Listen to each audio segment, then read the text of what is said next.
Thank you so much, Carla, and thank you, Colin, for doing this. Hi, everybody.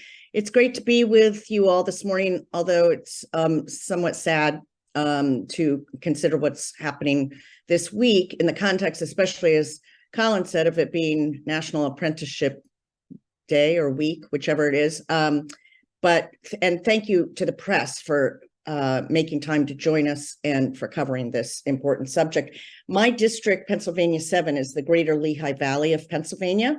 It is a proud home to top-notch technical schools and apprenticeship programs, providing workers with on-the-job paid learning, unlocking greater earning potential for members of our community, and helping employers build a skilled workforce to strengthen our regional economy.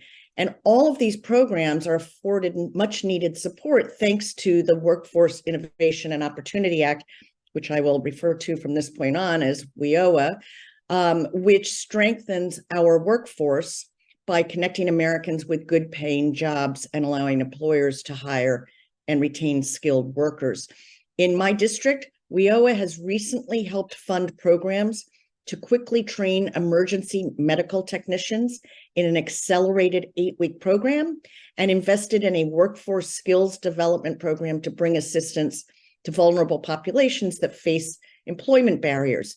Its adult and youth job training grants provide employment services for hundreds of thousands of Americans, helping connect them to good paying jobs so they can reach their economic potential. And these apprenticeship programs literally pay dividends for the American economy.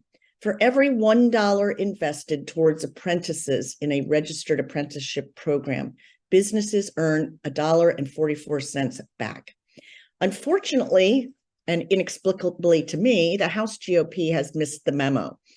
Instead of working to grow the middle class and strengthen our economy, the GOP is working ferociously hard to deny job training and employment services to hundreds of thousands of people.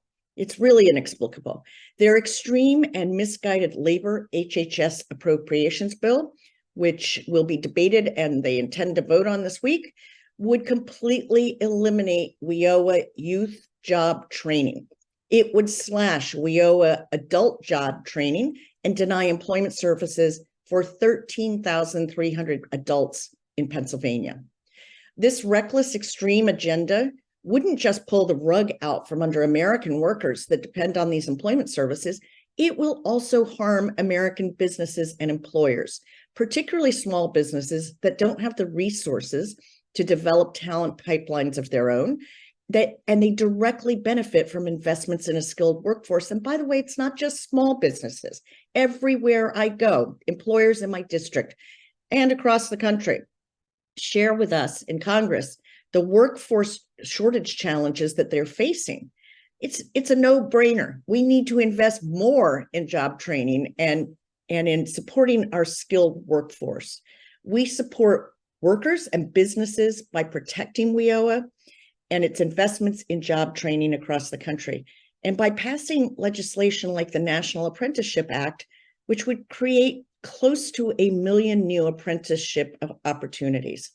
And by passing legislation like my bill called the Early Educators Apprenticeship Act, which establishes a grant program under WIOA to help train early childhood educators, another field in which we have a tremendous shortage of workers and desperately need more of them. That's the kind of work that I'm focused on in Congress, and so many of my colleagues on my side of the aisle are, expanding access to good paying American jobs for American workers.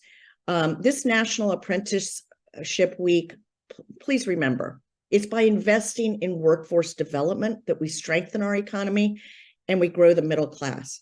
Apprenticeship programs are good for workers. They're good for businesses.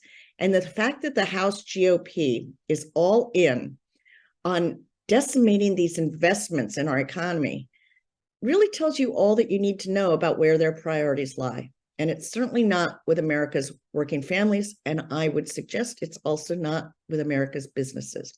Thank you. Thank you, Congresswoman.